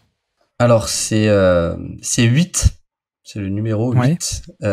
C'est le nombre de joueurs sur la campagne de playoff des Lakers qui a tiré à moins de 35% à 3 points en playoff. Et donc en fait, 35%, pourquoi 35%? Parce que c'est globalement la moyenne NBA un peu arbitraire depuis presque toujours en fait. Et donc 8 joueurs qui sont à moins de 35% à 3 points, c'est vraiment famélique. Et à contrario, il y en a que un seul qui répond aux critères suivants. Donc c'est plus de 3 tirs, plus de 3 tentatives par match et plus de 35%. C'est encore une fois notre ami Austin Reeves. Ouais. Donc c'était vraiment pour un peu mettre en perspective peut-être une piste qui aurait pu être améliorée, qui n'a pas forcément été avec leur intersaison, mais qui a été une lacune qu'on a vue aussi pendant les playoffs. C'est finalement est-ce qu'il y a un spacing de par le shooting vraiment suffisant pour aller si haut, surtout parce qu'en fait on l'a vu, des joueurs qui étaient censés apporter, comme D'Angelo Russell, ont pas apporté, et en plus c'était des problèmes défensifs. Et au final, comme dit, il y a que Austin Reeves qui a rempli son rôle de shooter, qui peut être en plus un peu en mouvement. Donc en fait, même les autres, par exemple un Rui Hachimura qui a fait une campagne de playoff à 47%, n'est pas un shooter en mouvement. Donc quelle valeur ça a vraiment? Et donc c'était un peu pour avoir cette question du quid du spacing un peu classique chez les Lakers cette saison et l'année prochaine finalement aussi, puisque ils ont re-signé tout le monde. Voilà. Oui, effectivement. Est-ce que Gabe Vincent va aider dans ce registre ou pas? En tout cas, si on a le Gabe Vincent des playoffs 2023, oui, au niveau du shot-making. Mais oui, ça reste un peu aussi un point important, évidemment, ce côté spacing, hein, quand t'as du LeBron James, notamment en porteur de balle. C'est peut-être là aussi, c'est vrai qu'on n'a pas trop parlé de Westbrook, du coup, pour l'instant. Toi, ton avis, je sais pas, mais pour moi, c'était aussi un mauvais casting, en fait. Et on l'avait vu depuis le début, parce qu'il y avait un côté porteur de balle qui s'additionne très mal avec LeBron James. Et en plus, donc on pouvait pas totalement profiter du Westbrook de d'habitude à qui on file plein de ballons et qui va donner un bon rendement de création offensive. En plus, du coup, se rajouter le côté manque de spacing de Westbrook, évidemment. D'ailleurs, on a vu que Westbrook, tu le mets dans un autre contexte où tu as moins besoin de spacing et plus de création offensive aux Clippers. Bah, du coup, ça marche de nouveau bien. Donc, l'importance de la contextualisation et des bons profils aux bons endroits. Mais bref, c'est vrai que c'est un peu ce qui manquait en début de saison aussi, c'est ce spacing, et c'est ce que D'Angelo Russell aussi, notamment, a apporté.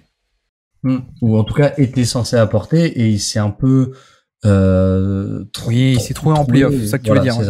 C'est ça. Ouais. Et ouais, par exemple, même LeBron est à 26% sur les playoffs. Même un joueur comme Malik Beasley, qui était censé apporter uniquement du shoot, était à 27%. Donc voilà, mais oui, pour Westbrook, là, en fait, ce qu'on lui a demandé aux Lakers n'était pas du tout ce qu'il fallait. C'est-à-dire que on lui demandait presque d'être efficace dans un contexte où il ne pouvait pas l'être. Donc voilà. Et puis aux Clippers, pardon, au final, il a été beaucoup plus efficace dû à ce meilleur environnement, etc. Mais finalement, là où on a retrouvé la grosse valeur de Westbrook, c'était même pas tant sur l'efficacité, parce qu'il restait un joueur, je crois, en dessous de la moyenne en termes de true shooting plus, par exemple. Mais c'était plus parce qu'on lui demandait de créer pour des joueurs qui, eux, étaient capables de sanctionner, ce qui n'était pas du tout le cas aux Lakers et avant le trade pour Malik Beasley et D'Angelo Russell. Oui, effectivement. Non, mais encore une fois, là encore, pour moi, la réussite aux Clippers n'invalide pas l'échec aux Lakers. Bien au contraire, c'est que justement, on a retrouvé Westbrook dans le bon environnement pour lui, c'est-à-dire une équipe qui a besoin de sa création. Et les Lakers avaient plus besoin d'autres éléments, on va dire, que de sa création. Donc voilà, c'est le problème avec Westbrook, c'est qu'on a un peu les deux extrêmes et qu'on a aussi beaucoup de monde qui lui a tapé dessus. Or, c'était pas que de sa faute, quoi. Il y a ça aussi, je pense, à retenir, c'est que, comme tu dis, il y avait certaines limites à ce que son impact pouvait avoir de par son rôle qui devait être le sien aux Lakers. Donc voilà un peu de ce côté-là. Et tu parlais aussi de Malik Beasley. Bah, je pense que il a pas joué en fait de manière générale parce que la défense n'était pas là et qu'il y a d'autres joueurs qui lui sont passés devant dans la rotation. C'est un peu dommage, mais c'est comme ça qu'on peut expliquer le fait qu'il a pas pu apporter son 3 points.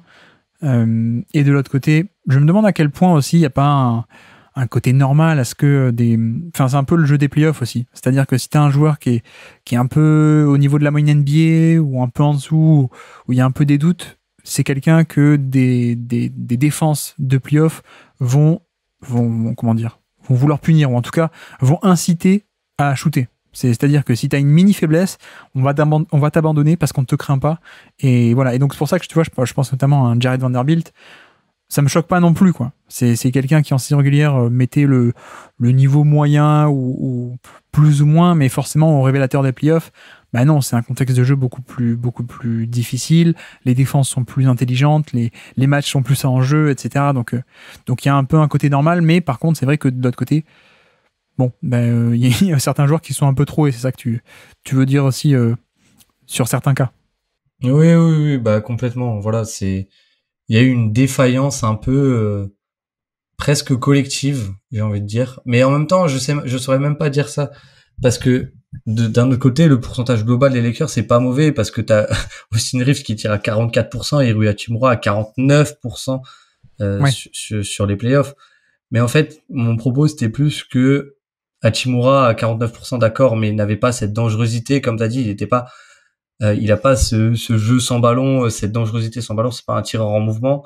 Et Austin Reeves l'est un petit peu, mais ne l'est pas non plus comme pouvaient l'être des joueurs, je sais pas, là je pense tout de suite à Desmond Bane ou bien sûr Stephen Curry, mais bon, c'est une anomalie. Et en fait, le fait qu'il y ait eu que ces deux-là qui ont un peu performé, le fait que Dennis Schroeder, Anthony Davis n'ait jamais été des menaces, D'Angelo Russell est passé au travers, Malik Beasley n'a pas vu le parquet, LeBron James a été maladroit, Jared Vanderbilt a été grand ouvert et n'a pas sanctionné.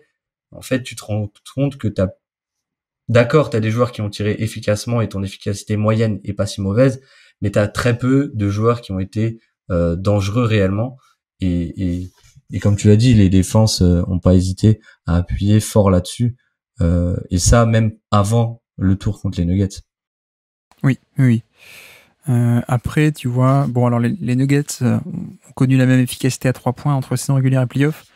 Mais tu vois, les Warriors de l'an dernier, je suis allé vérifier, ils ont perdu quasiment 2 points de pourcentage entre le pourcentage de saison régulière et de playoff.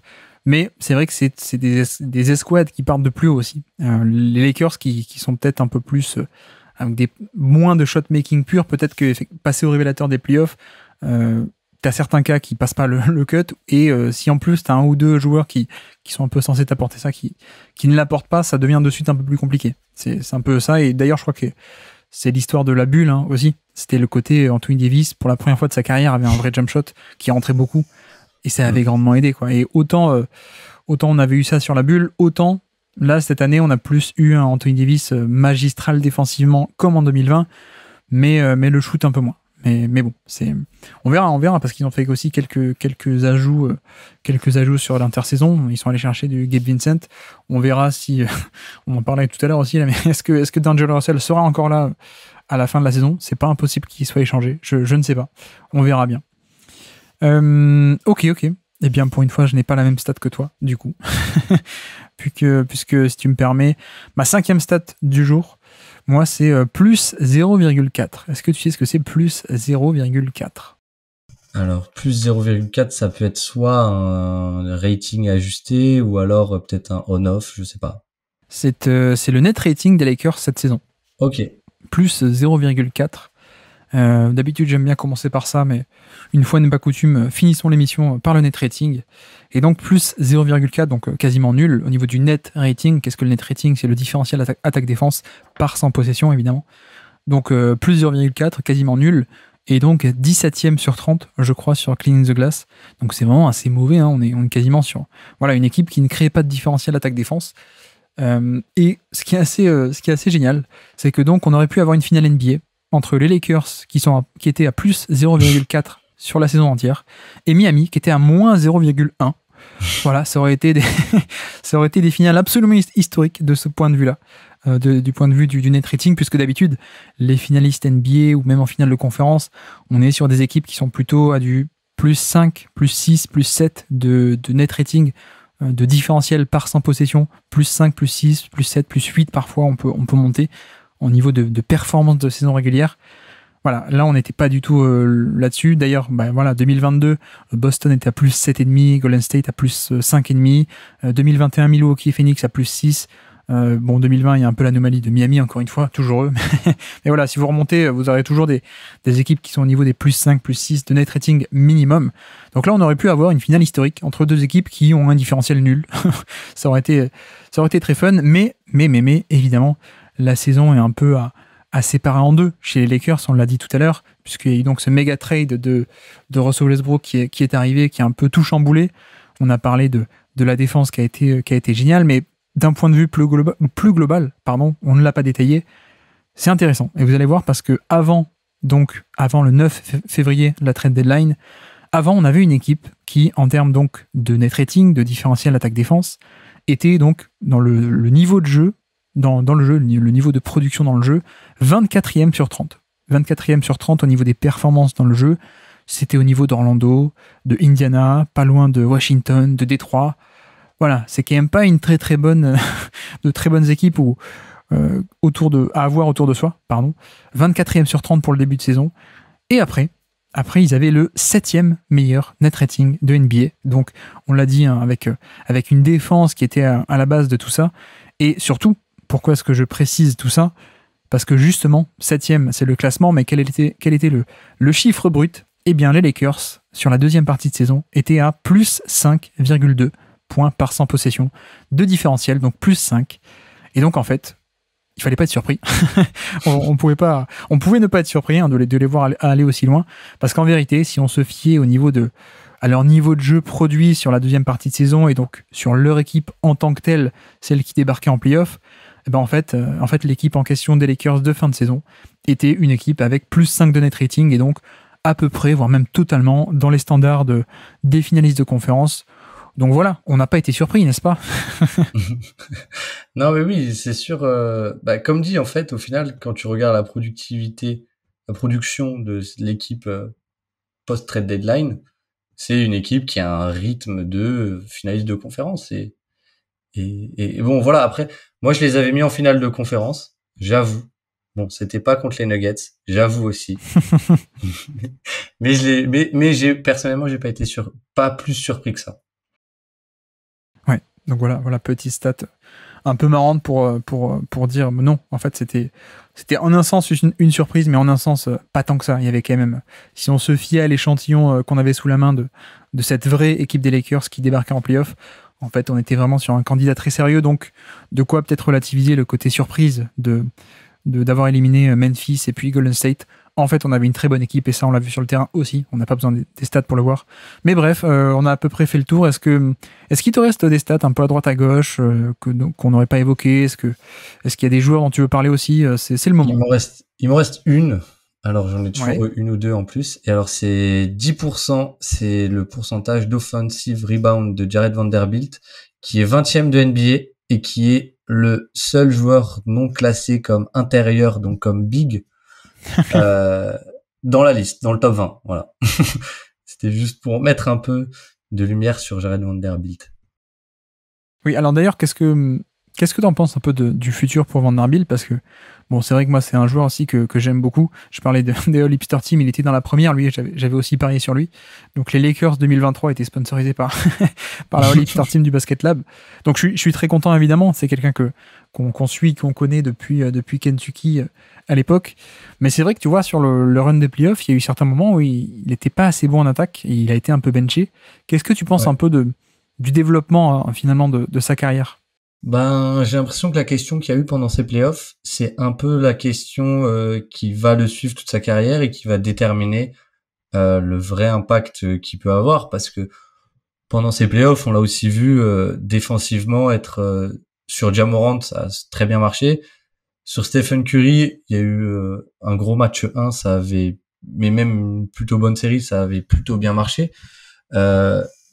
Et moi j'étais dans cette team c'est pas si grave qu'il ait pas de shoot parce qu'il a une telle activité sans ballon, son jeu de coupe, ses rebonds offensifs, ça a de la vraie valeur en fait, même offensivement. Jared Vanderbilt a de la valeur, et c'est vrai que finalement en fait dans le contexte Lakers, ses limites elles ont été marqué par du coup ce manque de spacing où son jeu de coupe est forcément un peu son impact est un peu réduit par le manque de spacing. Et puis même en fait, est-ce que les défenseurs, on les a vus, ils l'ont laissé complètement dans le corner et ça a complètement limité son impact. Et au final, la défense s'est privée d'un bon défenseur. C'est, comme t'aimes bien dire souvent, les vases communicants.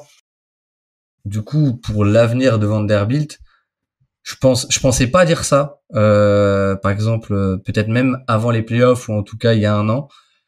Mais je pense que ça devient primordial pour lui de développer un minimum de soit de shoot, soit de handle pour devenir un joueur qui, par exemple, peut attaquer le cercle en dribble ou quelque chose comme ça, mais qu'il ait une corde supplémentaire à son arc. Offensivement, je pense qu'aujourd'hui, c'est devenu trop important pour lui. Oui, c'est un peu le problème, c'est que comme il n'a pas la balle, il fait partie du spacing et là-dessus, il était un peu...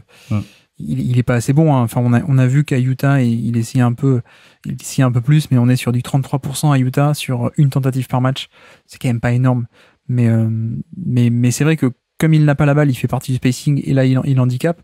Et peut-être l'autre solution, c'est justement de lui donner la balle. Et comme ça, il ne ferait pas partie du spacing. Et il pourrait avoir la balle en main et faire des choix. En plus, c'est quand même plutôt un bon passeur depuis qu'on le connaît depuis pas mal d'années. Donc, on peut imaginer certaines configurations où il fait des choix en tête de raquette, il fait du dribble and off, il fait ce genre d'action. Mais c'est vrai que ça correspond peut-être pas totalement à cette équipe-là des Lakers, je trouve, où il y a d'autres moyens de création, il y a plein de porteurs de balles, il y a du LeBron James, ou alors même il y a du Anthony Davis au poste bas, donc ce côté un peu dribble and off qu'on pourrait avoir avec Vanderbilt, on l'a pas trop, et oui, pour moi le shoot sera un peu une limite, un peu toujours, j'ai l'impression, il a, quoique non, il est encore assez jeune, il a 23 ans, mais on sent pas qu'il y a le toucher de balle derrière ou la mémoire gestuelle pour développer un jump shot de très bon niveau. On espère un petit catch and shoot à 35% un jour, à long terme, mais bon, je pars pas non plus là-dessus. Donc voilà, je pense que dans cette équipe-là, il est un peu limité à du role player défensif de très haut niveau, un peu le joker défensif de haut niveau, mais peut-être que dans un autre contexte, il pourrait avoir un plus gros rôle, peut-être même être un titulaire ou ce genre de rôle un peu plus grand, peut-être à côté d'un pivot plus offensif qui apporte du spacing ou d'autres configurations. Mais voilà, je pense que dans ces Lakers-là, il est un peu cantonné à un excellent joker défensif peut-être. Oui, mais tout à fait, il y a ce côté un peu contexte. En fait, aux Lakers, comment l'équipe est construite, tu n'as pas envie que ce soit Jared Vanderbilt qui crée, même ne serait-ce que par séquence, tu n'as pas envie, et donc en fait il se retrouve dans un rôle de spacer qui ne lui va pas du tout. Et oui, peut-être dans une autre équipe, il pourrait avoir un autre rôle finalement, un autre contexte, comme t'as dit. Là, je vais un peu paraphraser, donc je vais faire court. Mais voilà, aux Lakers, s'il reste aux Lakers, il lui faudra un jump shot.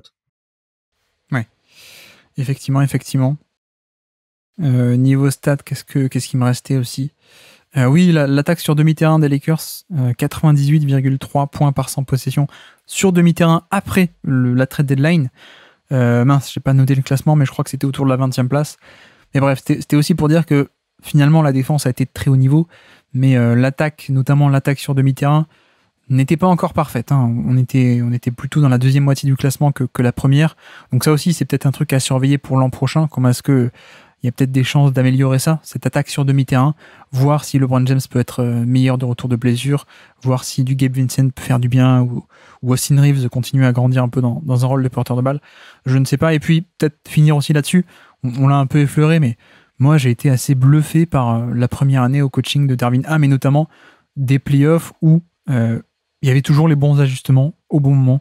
Et ça peut paraître basique, mais franchement, on l'a pas. On l'a pas toujours, ce genre de truc où le coach, en plus un coach rookie, fait les bons ajustements et en plus les fait rapidement. Et il met pas 1, 2, 3 matchs à se dire là je suis un peu dos au mur, je vais commencer à faire les changements. Non, là on avait un Darvin Ham qui a comme disent les Anglais, qui a appuyé sur les bons boutons au bon moment, littéralement.